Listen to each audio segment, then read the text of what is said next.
ख़वातीन और हज़रात, अस्सलाम वालेकुम। नाज़रीन, पाकिस्तान के मशहूर यूट्यूबर और टिकटॉकर रजब भट्ट, इनको गिरफ्तार कर लिया गया और 2 मुकदमात इनके ऊपर दर्ज किए गए हैं। अब यहाँ पर एक सवाल ये पैदा होता है नाज़रीन, कि कोई भी यूट्यूबर या टिकटॉकर जब गिरफ्तार होता है या उनकी कोई ऐसी वीडियो लीक होती है जो गैर इखलाकी होती है, या उनका एक्सीडेंट हो जाता है, या कोई भी हादसा पेश आता है उनके साथ, तो सबसे पहले माइंड में एक सवाल पैदा होता है कि यार इस बंदे ने पब्लिसिटी लेने के लिए कहीं ना कहीं ये सारी प्लानिंग खुद की होगी। लेकिन रजब भट्ट की गिरफ्तारी की वीडियो न्यूज जब वायरल हुई, उसके बाद पाकिस्तान के मशहूर जर्नलिस्ट जो यूट्यूब के ऊपर अपने प्रोग्राम करते हैं, उनका एक एक प्रोग्राम मिलियन व्यूज में जाता है। जब उन जर्नलिस्ट ने रजब भट्ट के ऊपर प्रोग्राम करना शुरू किया, जिनको जाहिर सी बात है ना कोई व्यूज की लालच होगी और ना ही अपनी ज्यादा पब्लिसिटी की लालच होगी, क्योंकि वो पहले से ही बहुत ज्यादा फेमस जर्नलिस्ट हैं। तो जब उन लोगों ने अपने प्रोग्राम में रजब, बल्कि पूरा पूरा प्रोग्राम अपना रजब भट्ट के ऊपर किया कि उनको क्यों गिरफ्तार किया गया, इनकी गिरफ्तारी के पीछे वजह क्या है और क्या मकसद है गिरफ्तार इनको करने का, तो फिर इनकी गिरफ्तारी को किसी दूसरे अंदाज से देखा जाने लगा। अब नाज़रीन, यहाँ पर कुछ सवाल पैदा होते हैं, कुछ सवाल पुलिस के ऊपर, महकमों के ऊपर भी पैदा होते हैं, और कुछ सवाल वो ही जो आजकल हर तरफ देखे जाते हैं कि क्या किसी को इस अंदाज में गिरफ्तार करना बनता है। अब नाज़रीन, आप लोग जानते हैं कि रजब भट्ट, जिनकी शादी एक काफी अरसे से चल रही थी, यानी कि मालदार बंदा है, पैसा है उसके पास, जाहिर सी बात है पैसे वाला बंदा चाहे सालों अपनी शादी चला ले, ये कोई जुर्म नहीं है। लेकिन काफी ज्यादा वो ट्रेंडिंग में उनकी शादी रही है और काफी शौक पूरा किया गया। इसकी एक वजह ये है कि वो मतलब इकलौता लड़का है अपने माँ बाप का। दूसरी वजह ये है कि काफी फेमस बंदा है वो, और उसके फॉलोअर्स की बात करें तो वो मिलियन में फॉलोअर है।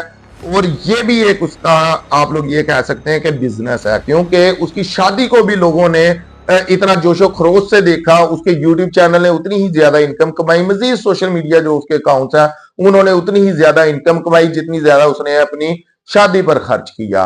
लेकिन यहां पर नाज़रीन कुछ सवाल ये पैदा होते हैं कि जिस बंदे की शादी अभी तकरीबन खत्म भी नहीं हुई, उसके घर से मेहमान गए भी नहीं, दीवारें फैलाकर उस बंदे को गिरफ्तार करना, क्या ये अच्छी बात है? अब ये चीज मैं अपने पास से नहीं कह रहा, आप लोग जाकर देखें, जो उनके इर्द गिर्द के लोग हैं, जो उनके मोहल्लेदार हैं, जिस कॉलोनी में वो रहते हैं, वहां के लोग हैं और सब्सक्राइबर हैं, या उनके जो दोस्त हैं, वो ये कहते हुए आप लोगों को दिखाई देंगे कि रजब भट्ट को दीवारें फैलाकर महकमा वाइल्ड लाइफ वाले गिरफ्तार करके लेके गए। अब इतना बड़ा बंदा जो पाकिस्तान में करोड़ों रुपया बाहर से लेकर आता है, देखे ना सोशल मीडिया के ऊपर कोई भी बंदा कमाई कर रहा है तो उसको पाकिस्तान की गवर्नमेंट तो पैसा नहीं देती, उसको पाकिस्तान की कोई इंडस्ट्री तो पैसा नहीं देती, वो चाहे यूट्यूब वाले देते हैं, पैसा बाहर से पाकिस्तान में आता है। जो भी बंदा बाहर से पैसा लीगली तौर के ऊपर पाकिस्तान में लेकर आ रहा है तो उसकी इज्जत करनी चाहिए, वो दूसरे मुल्क से पैसा पाकिस्तान में लेकर आ रहा है। पाकिस्तान की मौजूदा सूरत हाल जो है वो आप सब लोगों के सामने है, जिस तरीके का महंगाई और जिस तरीके की बाकी सारी सूरत हाल जो सिचुएशन पाकिस्तान की है वो आप लोगों के सामने है।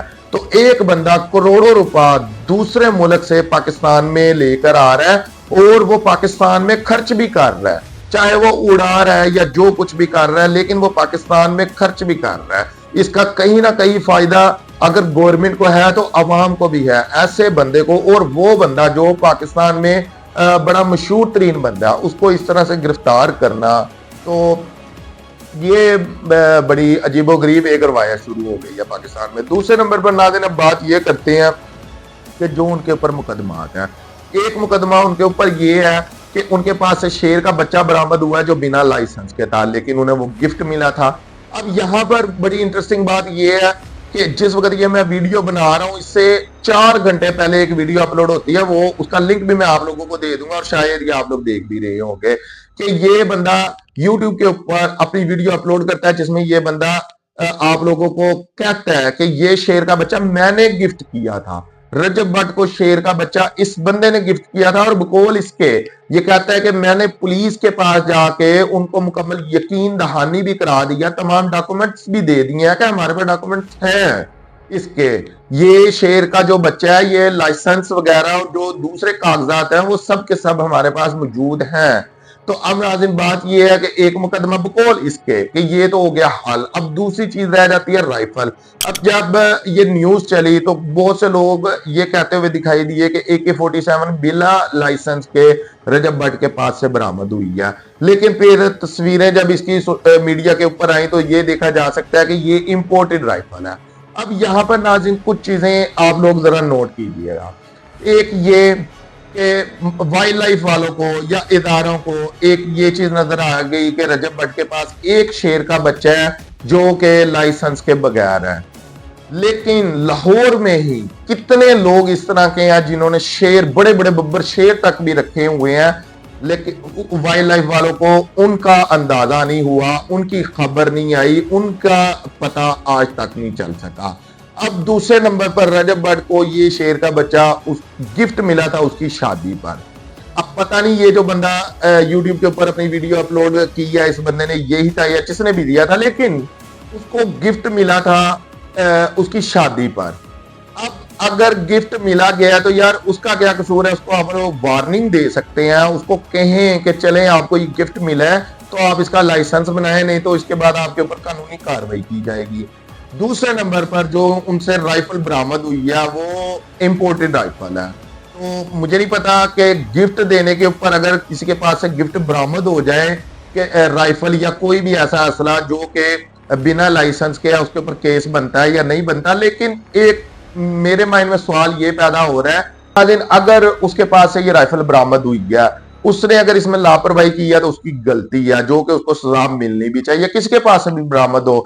लेकिन इस पे भी मेरे हिसाब से वार्निंग तो बनती थी कि ये गिफ्ट किसने दिया, बल्कि जिसने गिफ्ट दिया उसको पकड़ना चाहिए था। और यहां पर ज्यादा इंपॉर्टेंट बात ये है कि ये इंपोर्टेड राइफल है, ये आई कहां से है? अभी तक ये कोई इसका इल्म नहीं हो सका कि ये राइफल आई कहां से है, या इसके ऊपर कोई कार्रवाई की जा रही है कि ये राइफल आई कहां से और किसके थ्रू ये राइफल आई। ये कोई मतलब सस्ती राइफल नहीं है, काफी महंगी राइफल है और ये बाहर से इंपोर्ट की गई है। तो अगर बाहर से किसी दूसरे मुल्क से ये राइफल आई है तो फिर पाकिस्तान में किस तरह से ये आ गई? जो लोग चेकिंग करते हैं, जो सिक्योरिटी के लोग हैं, वो क्या कर रहे थे? उन्होंने कैसे ये राइफल पाकिस्तान में आने थे जिसका लाइसेंस ही नहीं है।